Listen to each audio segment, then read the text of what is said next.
할렐루야. 5월 22일 월요일입니다.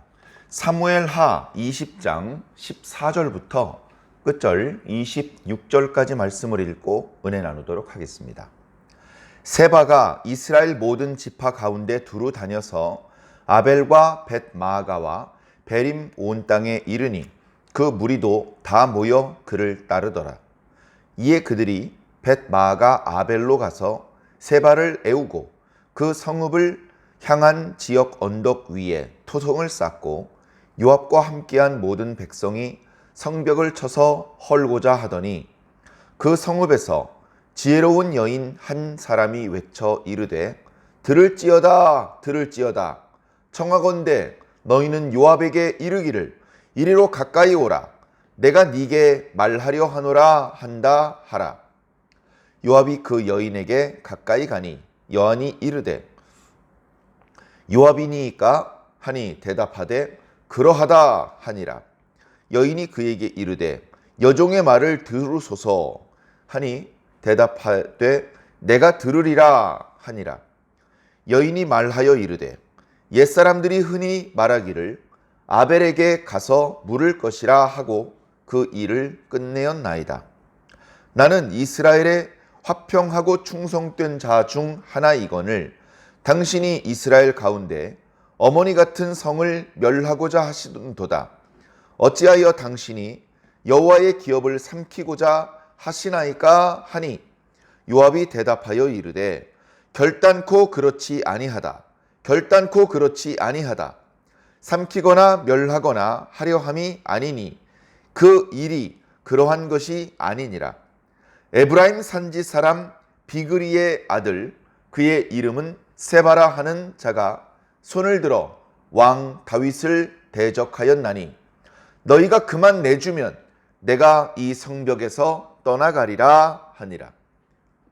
여인이 요압에게 이르되 그의 머리를 성벽에서 당신에게 내어 던지리이다 하고 이에 여인이 그의 지혜를 가지고 모든 백성에게 나아가매 그들이 비그리의 아들 세바의 머리를 베어 요압에게 던진지라. 이에 요압이 나팔을 불매 무리가 흩어져 성읍에서 물러나 각기 장막으로 돌아가고 요압은 예루살렘으로 돌아와 왕에게 나아가니라.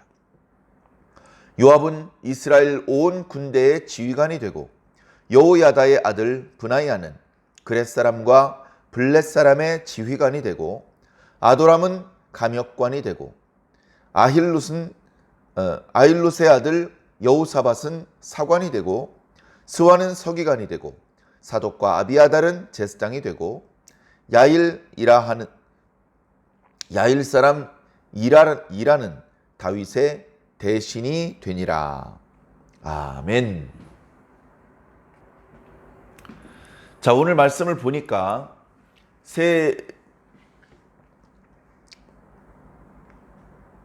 세바라는 사람의 반역도 또 평정이 됩니다.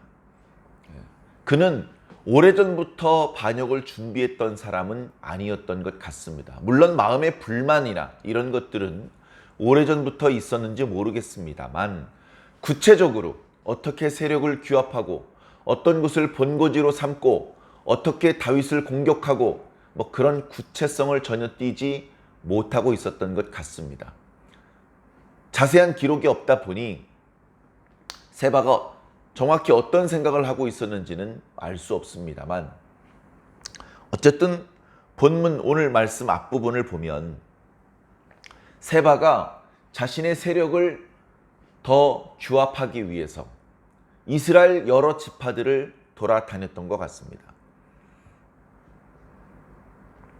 그래 오늘 말씀에 그들이 이룬 곳이 아벨과 벳마아가와 베림 온 땅이다 이렇게 이제 표현하고 있는데요. 이 지역은 당시 이스라엘 땅 중에서도 북쪽 납달리 땅과 아셀 지파의 땅 그쪽 부근이라고 합니다.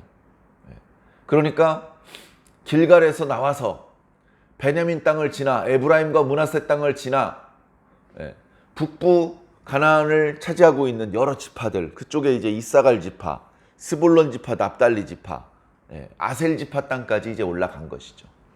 그러면서 세력이 점점 커졌는지 그냥 고만고만했는지 뭐 그런 기록도 자세히 없으니까 자세히 알 수는 없습니다만 그래도 어느 정도의 세력을 갖추고 있었던 것 같습니다.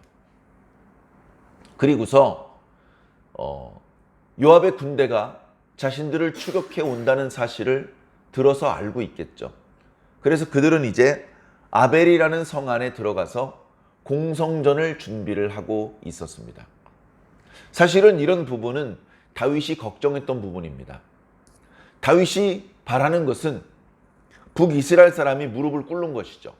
아무 조건 없이 우리가 항복합니다.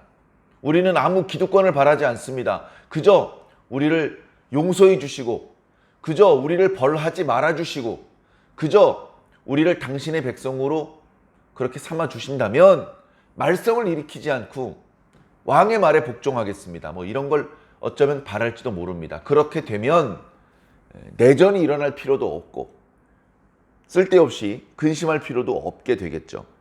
자, 그러나 북이스라엘 사람들의 민심이 그렇게 갑자기 잦아들지는 않습니다. 거기다가 그 불편한 민심 위에 휘발유를 붓듯이 세바가 한마디 하자 북이스라엘 사람들의 마음은 다윗에게서 등을 돌려버렸던 것이죠.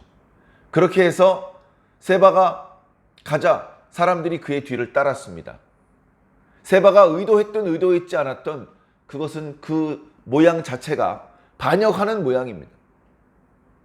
세바가 나팔을 불어서 마치 거기 모인 사람들을 자기의 부하 병사들인 것처럼 지휘했고 그들 앞에 말하기를 우리는 다윗 앞에서 받을 분깃이 없고 이새의 아들에게서 받을 기업이 없다. 각자 자기 장막으로 돌아가자. 이렇게 말하는 것은 다윗의 왕권을 부정하고 다시 사무엘 이전에 왕을 세우기 이전에 각 지파 연합체제로 돌아가자. 그런 상징적인 의미 있는 말을 했기 때문에 그 모든 행동들은 다윗의 권위를 무너뜨리고 다윗이 하나님과 또 유다와 이스라엘의 장로들 앞에서 공개적으로 기름 부음을 받아서 왕으로 추대된 사실을 부정하는 듯한 그런 모습들입니다. 불러다 놓고 어찌하여 그렇게 했느냐? 네가 네 죄를 알렸다. 뭐 그렇게 자기 죄를 인정하고 감옥에 가두어서 몇 년 동안 고생시키고 그럴 문제가 아닙니다. 그냥 죽여야 되는 것이죠. 고대 사회에 반역은 죽이는 게 답이잖아요. 자, 그런 상황에 세바는 부지런히 도망 다니면서 한편으로는 자기 세력을 규합해 나갔고 다윗은 아마사를 통해서 그 반란을 평정하려고 했는데 어이없게도 아마사가 요압의 손에 죽어서 할 수 없이 요압을 통해서 그 반란을 평정하는 상황에 이르게 되었습니다. 요압과 그의 동생 아비새와 다윗을 위해서 싸우는 용사들이 세바를 쫓아 올라갑니다. 베냐민 땅에 올라가 봤는데 벌써 빠져나갔습니다. 에브라임 땅에 들어가 봤는데 벌써 빠져나갔습니다. 므낫세 땅이구나. 므낫세 땅도 벌써 빠져나갔습니다. 꽤 먼 거리를 추격해 왔기 때문에 요압과 그의 장병들은 어찌 보면 매우 지쳤을지도 모릅니다. 그러나 말씀을 보면 그래도 요압이 유능한 군 지휘관이어서 그런지 특별한 어떤 그 내분 없이 일사불란하게 진격을 했고 세바가 그 아벨성에 있다는 소식을 듣자마자 그 성을 포위하는 데 성공합니다. 세바는 그 안에 있고 그 성을 포위했습니다.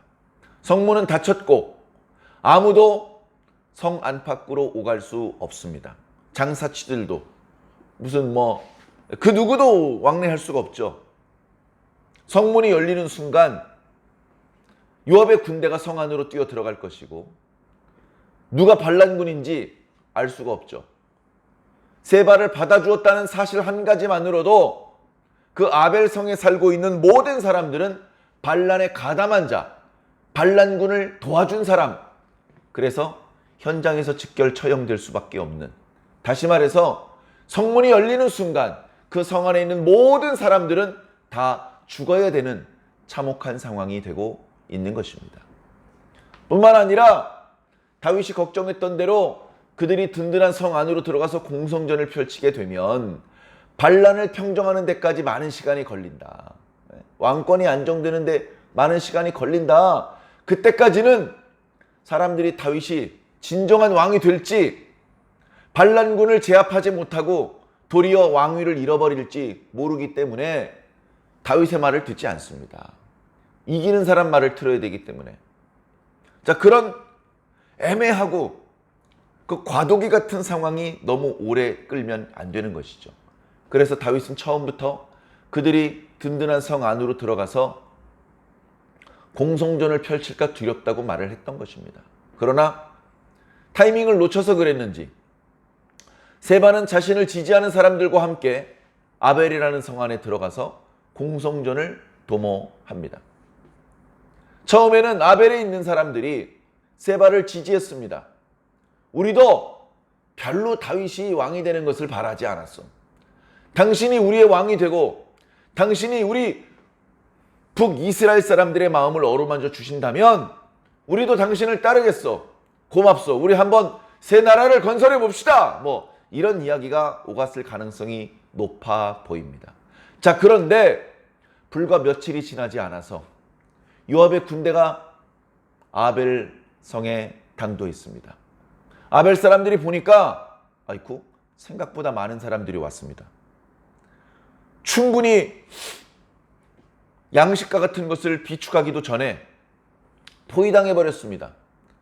갑자기 죽으면 안 되니까 성문을 걸어 잠그기는 했는데 안에서 어떻게 보면 보이지 않는 내분이 일어났죠. 야, 우리가 저 세바라는 사람을 받아준 결과 잘못하면 우리 성읍 사람들이 전부 다 몰살을 당하게 생겼다. 우리가 몰살당할 필요까지 있냐? 지금 이렇게 아벨 성이 포위를 당하고 있는 동안에 저 세바라는 사람은 다른 지역에서 원군이 오지 않는다. 아무도 우리를 도와주지 않는다. 생각보다 저 세바라는 사람의 세력은 약한 것 같다. 우리가 저 사람을 편들어 주다가 다 몰살당하게 생겼으니 이거 어떻게 하면 좋으냐? 그때 이름이 알려져 있지 않던 한 여인이 나섭니다. 내가 이 문제를 해결해 보겠어. 말씀에 보면 지혜로운 여인이다 라고 표현하고 있습니다. 우리가 지혜하면 연상되는 이미지가 있습니다. 무슨 어려운 질문에도 막힘이 없고 항상 뭐 화를 내거나 또는 조급하는 법이 없고 항상 여유 있고 느긋하고 모든 일을 미리 대비하고.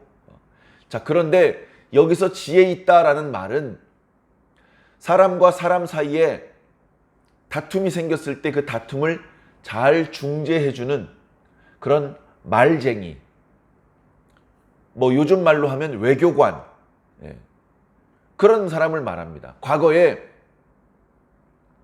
다윗 왕이 압살롬을 복귀시키지 않았을 때 그때 요압이 드고아에서 어떤 지혜로운 여인 한 명을 고용을 했던 일과 같이 왕 앞에 두려워하지 않고 떨지 않고 실수하지 않고 조곤조곤 자기 이야기를 펼칠 수 있고, 그래서 결국 다윗의 마음을 뒤흔들어 놓을 수 있는 그런 지혜로운 여인을 찾았던 것처럼, 그때 그 지혜로운이라는 뜻은 말을 잘하는 사람, 휘둘리지 않고 상대방을 이렇게 움직일 수 있는, 그런 지혜롭게 말을 할 수 있는 그런 지혜를 말하고 있습니다.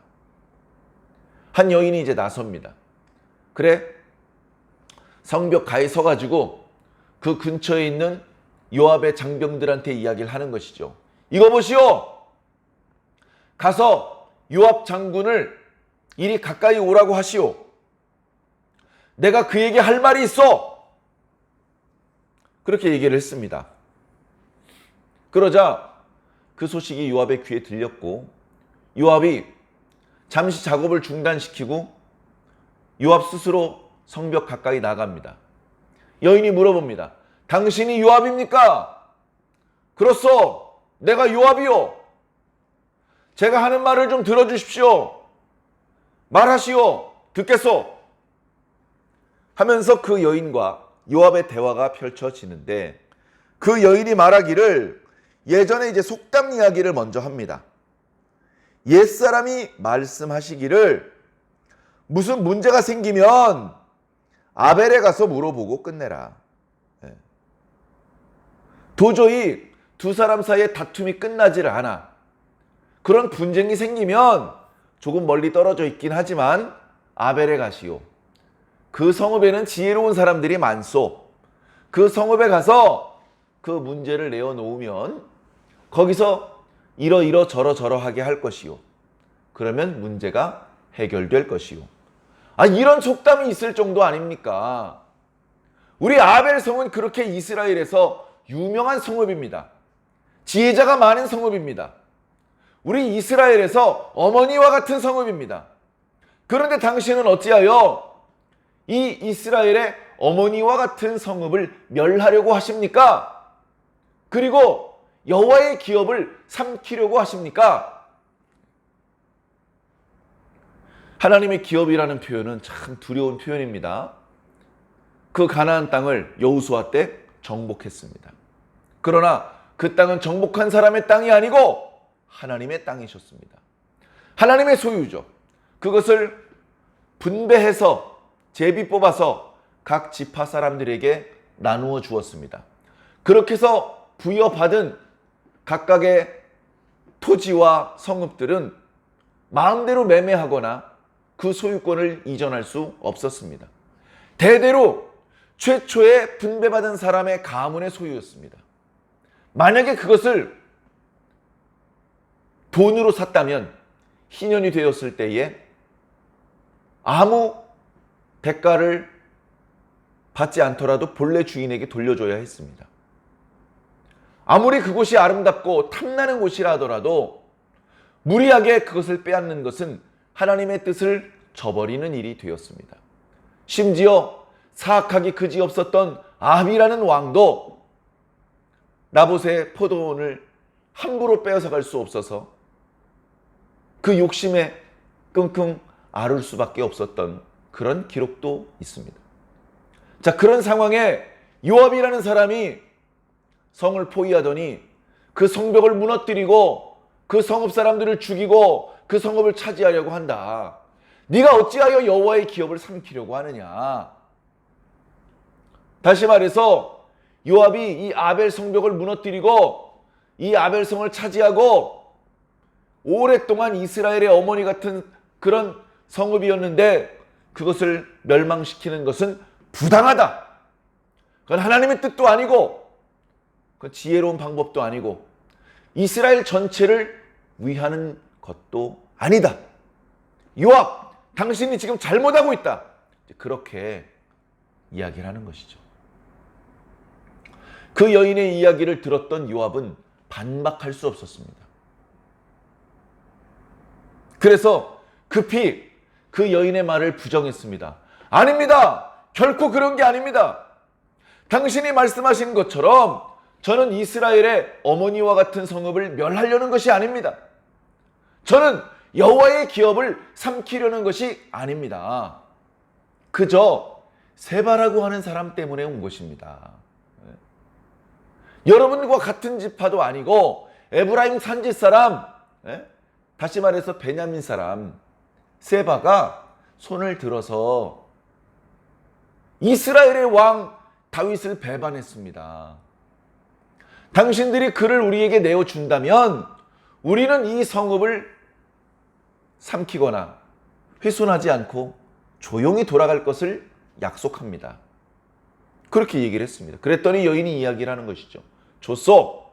그 사람의 머리통을 이 성벽 넘어 당신에게로 던져드리겠소. 그렇게 약속을 했습니다. 방법이 생기는 것이죠. 대화를 하다 보니까 요압은 요압대로 이스라엘의 어머니와 같은 성읍을 무너뜨렸다는 오명을 쓰지 않아도 됩니다. 이스라엘 사람과 이스라엘 사람끼리 싸워서 동족 상잔의 비극을 만들지 않아도 됩니다. 반란만 평정하면 되는 거니까요. 자, 그런가 하면 이름이 알려져 있지 않은 이 여인의 입장에서는 자기 동네 사람도 아니고 외부에서 들어온 사람 한 명만 내어주면 성읍이 안전하게 보존되고 성읍 사람들의 생명을 모두 구할 수 있게 되는 것이죠. 그래서 요압의 마음을 설득했던 여인이 돌아와서 이제 성읍 사람들의 마음을 설득시킵니다. 지혜로운 말로 설득했겠죠. 야, 우리가 여기서 다 죽을 필요 있느냐? 저 세바라는 사람 한 명만 요압 장군에게 내어주면 우리를 건드리지 않고 돌아가겠다고 약속했다. 그래서 그 세바를 지지했던 사람들이 갑자기 세바를 붙잡아서 목을 베입니다.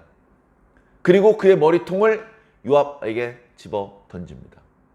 그걸 보고 요압이 나팔을 부는 것이죠. 뿌 나팔 소리를 듣고 전쟁이 끝났구나. 하던 일을 멈추고 집으로 돌아가도 되겠구나. 해산 명령이 떨어진 것이죠.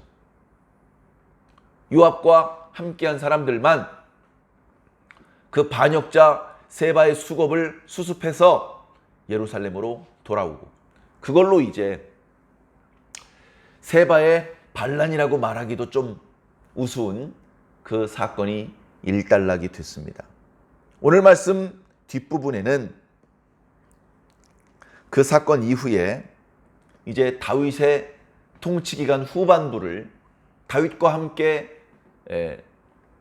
다스리게 되는 그런 스텝들, 참모진들의 명단이 소개가 됩니다. 요압은 그동안 아브넬을 죽이고 압살롬을 죽이는 등 다윗 왕의 명령과 어긋난 행동을 많이 했고 자신의 어떤 권력에 대한 욕심이 있는 사람이었기 때문에 이제 그를 물리치고 아마사라고 하는 사람을 새롭게 군 지휘관으로 세우려고 했었지만 아마사도 요압이 죽여버렸습니다. 그래, 요압은 어쩔 수 없이 또다시 다윗에게 중용이 됩니다. 모든 이스라엘 군대의 총지휘관이 되죠. 그리고 브나야라는 사람은 8장에도 보면 그렛 사람과 블렛 사람들을 관할하는 사람이라고 했는데 또다시 그 역할을 맡게 됩니다. 그리고 그 뒤에 여러 가지 감역관, 사관, 제사장, 서기관 그리고 대신들의 명단이 소개가 되죠. 이제 큰 위험한 일은 끝나고 뭔가 이렇게 다윗의 어떤 시대의 후반부 다시 좀 평화롭게 다윗의 왕국이 안정이 되는 그런 모습을 보여주고 있습니다. 자, 오늘 말씀을 통해서 우리가 주목하게 되는 것은 역시 이름이 알려져 있지 않은 어떤 여인입니다. 지혜로운 여인이다라고 그렇게 표현되어 있는 그 여인인데요. 제가 이 말씀을 묵상하면서 지혜가 뭘까? 지혜가 뭘까 한번 생각해 봤습니다. 지혜가 필요 없는 사람은 없습니다. 굳이 잠언의 말씀을 인용해 드리지 않더라도 우리가 인간으로 살아가는 과정에서 지혜는 반드시 필요한 것입니다. 지혜가 있는 사람이 있고 지혜가 부족한 사람이 있습니다. 얼른 가서 지혜를 배워야 되죠. 자, 그런데 이 지혜를 저는 단순히 어려운 지식을 이해하는 능력, 어려운 문제를 풀어내는 능력, 그건 아닌 것 같습니다. 물론 지혜로운 사람이 그렇게 해내곤 하죠. 그러나 우리가 지혜를 정의할 때 그렇게 정의하는 것은 별로 바람직하지 않은 것 같습니다. 많은 돈을 벌게 해주는 어떤 능력, 이런 것도 너무 지혜를 설명하기에는 좀 낮은 단계의 설명 아니겠습니까? 저는 오늘 말씀을 묵상하면서 지혜는 많은 생명을 살리는 능력이다. 그런 생각을 해보았습니다. 지혜와 능력으로요, 많은 사람을 죽이는 능력으로 쓸 수도 있습니다. 그런데 우리는 그런 능력의 지혜라고 표현하지 않습니다. 많은 사람의 생명을 살릴 수 있는 능력, 플라스틱을 개발해서 많은 돈을 벌 수 있는 능력은 그 플라스틱 때문에 환경이 파괴돼서 많은 사람과 많은 동물들을 죽이는 능력이 될 수도 있습니다. 그러나 그 플라스틱의 문제를 해결해서 썩는 플라스틱을 개발하고 플라스틱을 수거해서 재활용하고 그런 방법을 개발해낸 능력은 많은 생명을 살리는 능력이 될 수도 있는 것이죠. 자, 우리 모두에게는 어떤 종류의 능력이 있습니까? 살리는 능력이 있습니까? 죽이는 능력이 있습니까? 그 능력을 죽이는 능력이다라고 표현하면 아마 사람들은 모두 싫어할 것입니다. 그러나 결과적으로 그것이 사람을 살려내지 못하고 생명을 살려내지 못하고 죽이는 역할을 하게 된다면 그것은 지혜라고 이름 붙일 수 없는 추악한 형태의 능력이 될 수밖에 없는 것입니다. 최근에 인권 운운하면서 사람들이 보다 행복하게 어떤 위험이나 어떤 불편이나 이런 것에 괴로움을 당하지 않고 편안하게 안전하게 살 수 있도록 해 주어야 된다는 그런 목소리가 있습니다. 상당히 일리가 있는 그런 목소리죠. 그런데 그 목소리가 왜곡되기 시작하면 어떻게 되냐 하면요. 생명을 경시하는 쪽으로 흘러갑니다. 생명을 경시하는 쪽으로.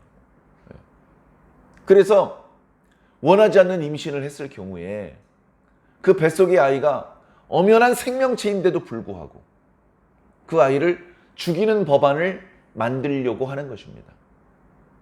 짐승을 죽이거나 짐승을 학대하면요. 벌금을 내고 감옥에 들어갑니다. 그런데 사람을 죽이는 데는요. 아무 잘못이 없답니다. 이게 현재 우리 대한민국 법 체계입니다. 그래서 이것은 잘못되었다. 바로 잡아야 된다. 라는 목소리를 내는 사람들과 아니다. 그 생명을 죽이는 법을 불법으로 만들면 안 된다. 그런 목소리가 충돌하고 있죠. 그래서 이 부분에 대해서 나 한 사람의 경우 어떤 특정한 상황을 두고서 그렇게 판단을 할 것이 아니라 뒤로 한 걸음 물러나서 전체를 보아야 됩니다. 큰 그림을 보아야 되는 것이죠. 낙태가 그 원하지 않는 임신을 한 여자의 인권을 보호하는 것인지 아니면 긴 시간을 두고 보니까 결국 그 낙태가 그 원하지 않는 임신을 했던 여인의 인권을 망가뜨리는 것인지 더 많은 사례를 보고 더 길게 살펴보아서 판단을 해야 된다. 그것이 지혜다. 여러 가지로 기술이 발달했고 여러 가지로 당장의 편리함을 추구하다 보면 인간이 정상적으로 태어나는 게 불가능해집니다. 이제 인간이 정상적으로 태어나야 되잖아요. 남자와 여자가 서로 사랑하고 결혼하고 거기서 자녀가 태어나야 되잖아요. 부모의 사랑과 보호 속에 어린 나이 때 잘 양육을 받고 교육을 받아야 되고 그래서 또 다른 사회의 일원으로 성장해 나가야 되잖아요. 그리고 또다시 결혼하고 자녀를 낳고 결혼하고 자녀를 낳고 그것을 우리는 수천 년 동안 반복해서 오늘 우리들이 여기 존재하는 것이잖아요. 그런데 이제 와서 그건 잘못된 방법이라고 주장을 한다면 그러면 인간이 정상적으로 태어나는 게 점점 힘들어지지 않겠습니까? 사랑하는 성도 여러분, 속지 말고 지혜롭게 생각해 보시기 바랍니다. 하나님의 말씀을 중심으로 생각해 보시기 바랍니다. 오늘 이름이 알려져 있지 않던 한 여인과 요압의 대화를 통해서 구더기 잡으려고 초가삼간을 태운다. 구더기는 잡았죠. 초가삼간 태우고 나서. 구더기는 죽었을 겁니다. 근데 초가삼간이 타고 나니까 이제 잠은 어디서 자고 이슬은 어디서 피합니까?